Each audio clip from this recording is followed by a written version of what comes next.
Hello and welcome to Indus News live from Islamabad. I am Muneeb Hamid with the news of this hour. Let's begin with the top stories first.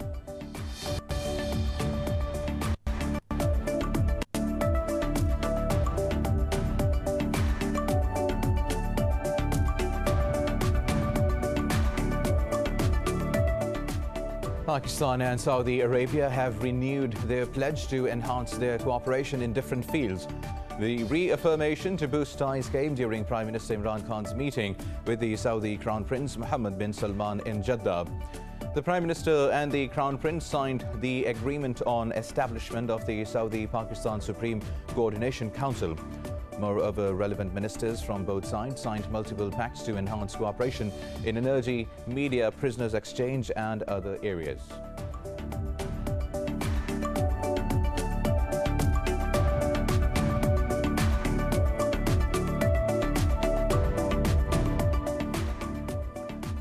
More than 200 Palestinians have been injured after Israeli police fired rubber bullets and stun grenades in Al-Aqsa Mosque and elsewhere.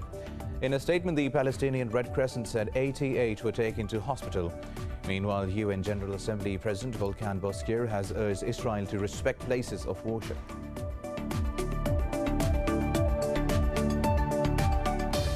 The Afghan army claims to have retaken a key district in the northern province of Baghlan after 3 days of fighting with the Taliban. The military said the Taliban fighters suffered heavy casualties during the clashes in Dahana-e-Ghori district. However, the Taliban say they have destroyed a checkpoint in the district, killing 9 soldiers.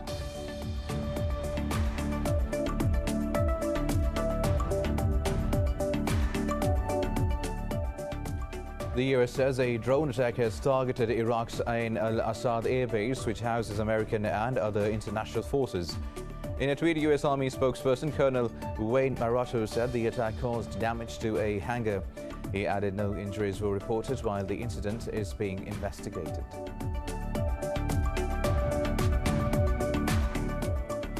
India has once again registered its record COVID-19 deaths as nearly 4,200 people lost their lives overnight. The country has also reported more than 400,000 cases for the third consecutive day. Meanwhile, Pakistan has logged 120 deaths and over 4,100 new cases in the past 24 hours. The government has imposed a complete nationwide lockdown for the next 10 days. Globally, the virus has claimed more than 3.2 million lives and has infected over 156 million people.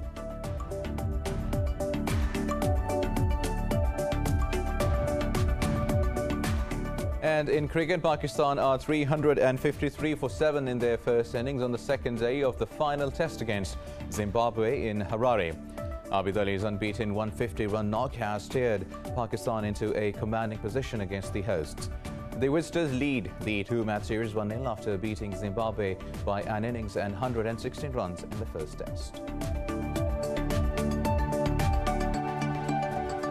And these were the top stories. News in detail after a short break. Stay with us.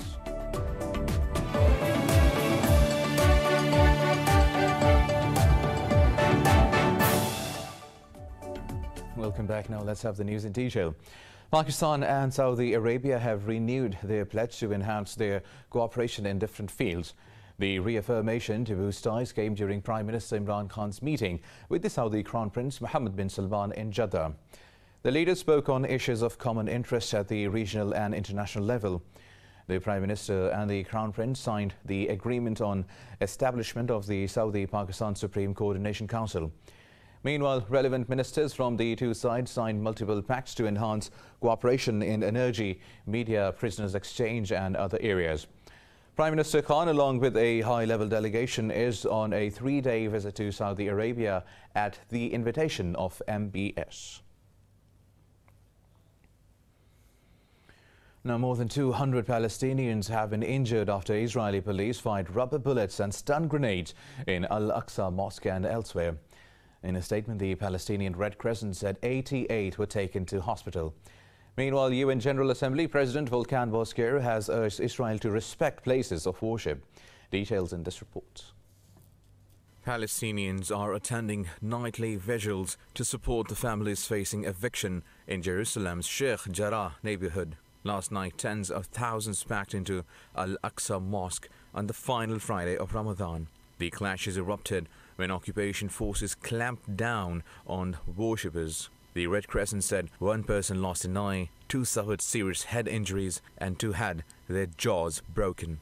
The forces are throwing bombs at the Muslim worshippers. They are doing all of this to empty Al-Aqsa Mosque, and they are doing all of this to enter settlers here on Sunday and Monday. Facebook, Instagram, and Twitter have censored as well as deleted posts and hashtags related to the recent tensions. The US and the European Union have called for de-escalation in annexed East Jerusalem. Meanwhile, Pakistan, Turkey, Iran, as well as several Arab countries including Saudi Arabia and the Gulf Cooperation Council denounced Israeli assault on worshippers. Their plan is to occupy all of Jerusalem and turn it into a Jewish ethnic developing city that lacks an Arab presence. This allows them to occupy the Palestinian capital, and this allows them to get all the homes like they did in the Nakba in 1948. Israel Supreme Court is set to hold a hearing on the Sheikh Jarrah evictions on Monday, the same day that Israel marks Jerusalem Day. President Mahmoud Abbas has called on the United Nations Security Council to hold an emergency meeting to protect Palestinians. Meanwhile, Hamas has urged resistant forces in the Gaza Strip to mobilize to confront Israeli acts of aggression. Now, the Afghan army claims to have retaken a key district in northern Baghlan province after 3 days of fighting with the Taliban. The military says the Taliban suffered heavy casualties during the clashes in the Dahana-e-Ghori district. Meanwhile, a Taliban spokesperson says they destroyed an Afghan army outpost and killed 9 soldiers. He said they also seized tanks and ammunition. The area has seen an escalation in violence in recent days as the fighters stepped up attacks in the province. US Special Envoy Zalmay Khalilzad says Washington will support the Afghans if the Taliban refuse peace. In a series of tweets, Khalilzad said Afghan leaders from all sides should seize this opportunity and negotiate a political settlement. Khalilzad's comments come after he concluded his trip around various capitals to foment support for the Afghan peace. In Berlin, the US and the European Union issued a joint communique calling on the Taliban to stop their spring offensive. They agreed that the international support to the Afghan forces is crucial to ensure effective defense. Meanwhile, the Taliban said they hope to solve the problems through dialogue, but all obstacles to the peace process must be removed. Now, the US says a drone attack has targeted Iraq's Ain al-Assad airbase, which houses American and other foreign forces. In a tweet, US Army spokesperson Colonel Wayne Marotta said the attack caused damage to a hangar. He added no injuries were reported while the incident is also being investigated. Colonel Marotta said such attacks against the coalition forces undermine the rule of law and Iraq's sovereignty. No group has claimed responsibility for the attack so far. India has once again registered its record COVID-19 deaths as nearly 4,200 people lost their lives overnight. The country has also reported more than 400,000 cases for the 3rd consecutive day. Globally, the virus has claimed more than 3.2 million lives and has infected over 156 million people.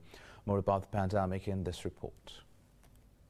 As India's coronavirus catastrophe worsens, now the country's rural fragile healthcare system is being overwhelmed too. Rundown local hospitals and health centers are unable to cope with a crisis that they were never equipped for. Country's traders have converted school buses into Oxygen Express for COVID-19 patients. India's main opposition leader, Rahul Gandhi, has warned the uncontrollable wave would devastate not only India, but also the rest of the world. The new waves of the outbreak are fast engulfing a growing number of nations across South and Southeast Asia. The World Health Organization said the region reported a 19% increase in cases and a whopping 48% increase in deaths this week.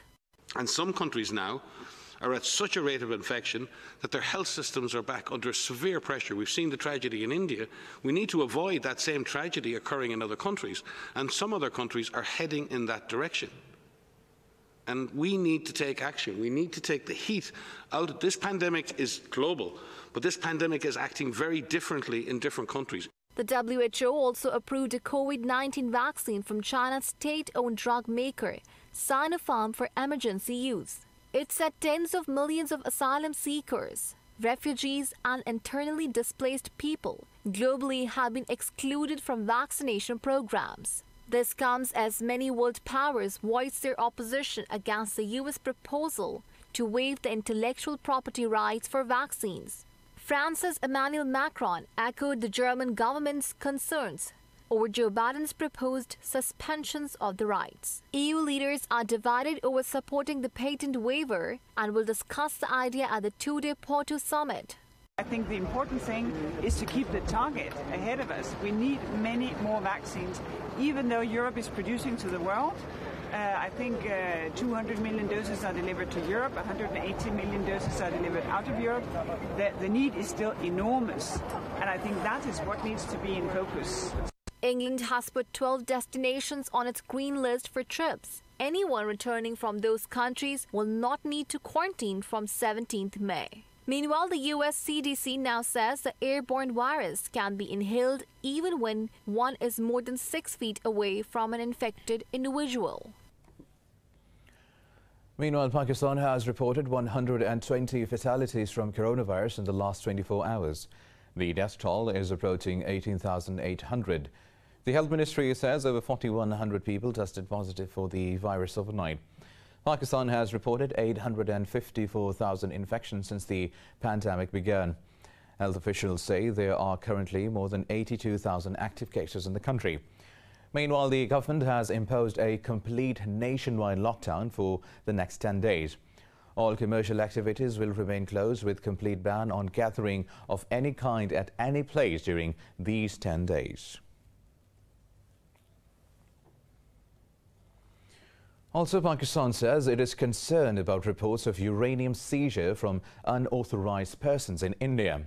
In a statement, the Foreign Office said the security of nuclear materials should be the top priority for all countries. It stressed the need for probing how a sizable quantity of uranium could be available outside state control. On Friday, Indian police said they arrested 2 men for illegally possessing 7 kilograms of highly radioactive substance. Pakistan has urged the United Nations to ask the Indian government to release all illegally held Kashmiri prisoners. Pakistan's representative to the United Nations, Munir Akram, wrote a letter to Secretary General Antonio Guterres. He conveyed Pakistan Foreign Minister's deep concern to Guterres over the death of a Kashmiri leader in Indian custody. Akram said leader Ashraf Zahrai spent his life struggling for the legitimate right of self-determination of Kashmiris. The envoy called for the release of prisoners in view of the worsening COVID-19 situation in India. Moving on now, Iran says the US has expressed readiness to lift a great part of sanctions on Tehran at the Vienna nuclear deal revival talks. Iran's top nuclear negotiator Abbas Araghchi said, though this is not adequate, the talks will continue till Tehran's all demands are met. He added Iran is quite serious about returning to its commitments under the deal. Noting progress in the 4th round of the talks in Vienna, Araghchi said the United States and all sides are serious about reviving the deal. However, White House spokesperson Jen Psaki said sanctions could only be lifted if Iran comes back into compliance with the deal. More news coming up after a short break. Stay with us.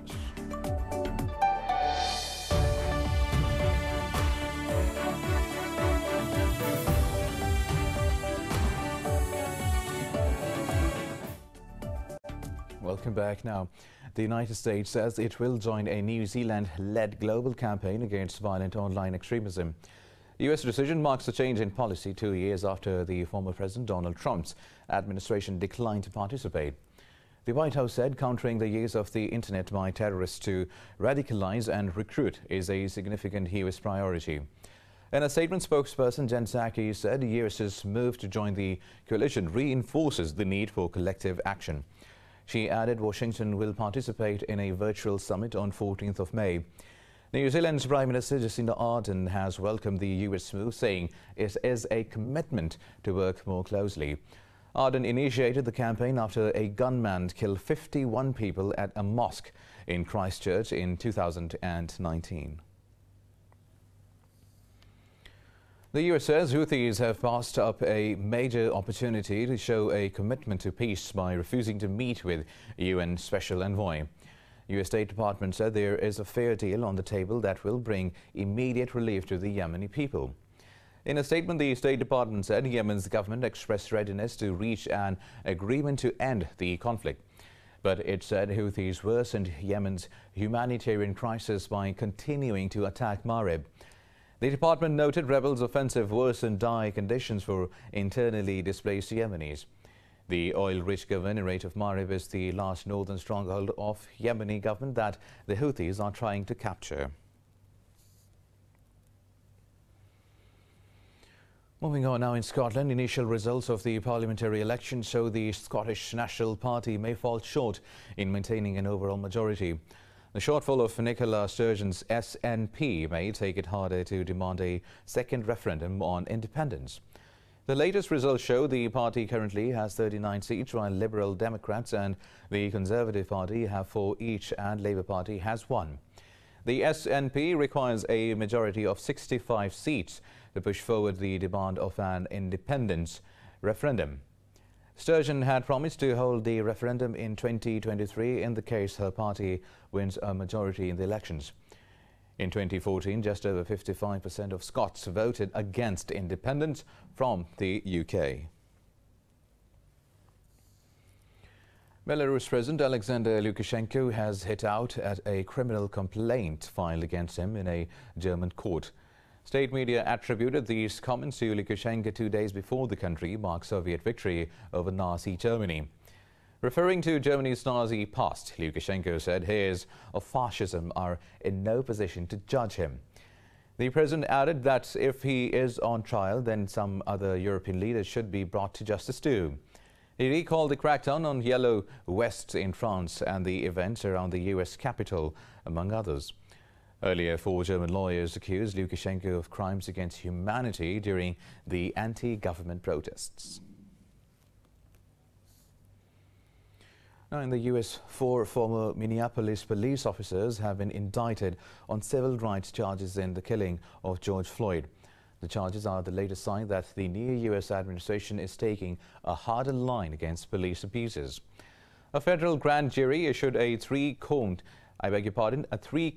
indictment charging 4 former officers, including Derek Chauvin. The indictment accusing them of violating Floyd's constitutional rights, including his right to medical aid.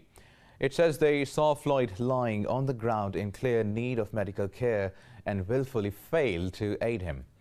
However, 3 officers were released on $25,000 bonds, while Chauvin remains in custody.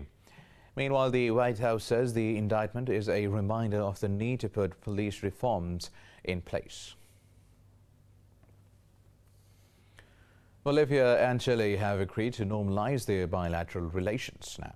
The agreement does not cover landlocked Bolivia's disputed claims to ocean access. A committee will be set up to oversee matters including the cross-border movements of goods, environment and tourism. Speaking at a conference in La Paz, Bolivian Foreign Minister Rogelio Mata said the 2 countries have been exploring several initiatives of reciprocal interest. Mata said both sides agreed to advance on a roadmap for 2021 that will be developed bilaterally. Both countries agree that constructive dialogue is the ideal instrument for understanding and integration, for bilateral cooperation to effectively help in creating a peaceful coexistence, an intercultural dialogue that contributes to the necessary understanding of peoples, and that trade and investment are tools to achieve economic and social progress in our countries. Now, debris from a large Chinese rocket is expected to plunge back through the atmosphere this weekend. The Chinese Foreign Ministry says most of the debris will burn on re-entry and poses no harm to Earth. The Long March 5B rocket blasted off from China's Hainan Island on April 29th. It carried the unmanned Tianhe module, which contains living quarters for crew members of a new Chinese space station. Earlier, the US military said it was tracking what it called an uncontrolled re-entry. The US Space Command said the location of the rocket's descent cannot be pinpointed yet. The junk is expected to land on Earth on 8th of May. Now, the largest diamond ever cut in Russia is set to be auctioned at Christie's in Geneva on 12th of May. A 100.94 carat stone is called the Alrosa Spectacle. The diamond can be sold for nearly $20 million.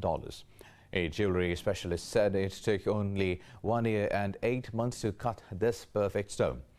She said the diamond was cut from a stone that originally weighed more than 200 carats. The diamond is one of the 144 lots on offer in the sale. The items include rings, earrings, brooches and other pieces made with diamonds, sapphires and rubies. In Spain now, elderly residents from a nursing home outside Madrid relished the fresh air and freedom of a guided tour around the city's zoo. Around 50 residents and staff from the Casawadi home were whisked through the zoo's leafy trails on a miniature train. These vaccinated visitors were introduced to some of the park's most charismatic inhabitants. The sight of Bingxing, the giant panda, particularly delighted them. This was their first organized excursion since the COVID-19 pandemic struck last spring. It's good to leave, to break the monotony of the nursing home, especially as we have been confined there for so long. It's nice to get outside, so I decided to go out and see the world. Birds were of interest too, as the elders enjoyed an introduction to cockatoo and macaw. I feel here as if I was in my village many years ago, in the middle of the nature, listening to the birds, which I haven't heard for a long time. So for me, it's a great day. I'm a bit tired, but it is compensated by the pleasure of seeing and hearing what is around us. Nearly 43,000 elderly people in Spanish nursing homes died of COVID-19 during the first wave of the pandemic. After such a devastating loss, authorities prioritized the vaccination of people who work and live in care homes, achieving nearly total coverage by the end of February.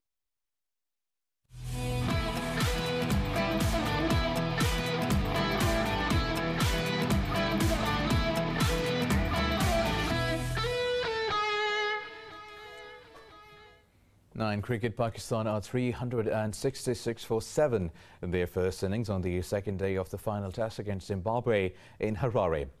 Earlier, the Wizards won the toss and decided to bat first. Abid Ali's unbeaten 150-run knock has steered Green Shirts into a commanding position against the hosts. In football, Callum Wilson's brace has helped Newcastle United stun Leicester City 4-2 in their Premier League face-off. With this impressive win, Newcastle have moved within 1 point of league safety. Joe Willock fired the Wizards ahead, followed by Paul Diumet capitalising with a powerful header. Wilson made it 3-0 on the counter-attack in the 64th minute. Mark Albrighton and Kelechi Alihanko scored late goals for Leicester but failed to avert their defeat. Newcastle have now climbed to 13th place with 39 points, while Leicester remain third with 63 points.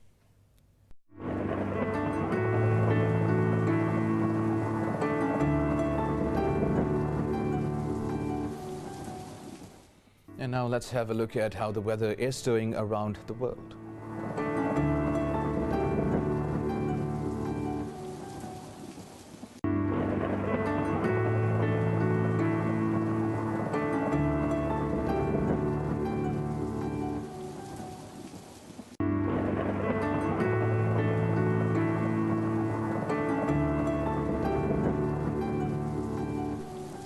And that is all for now.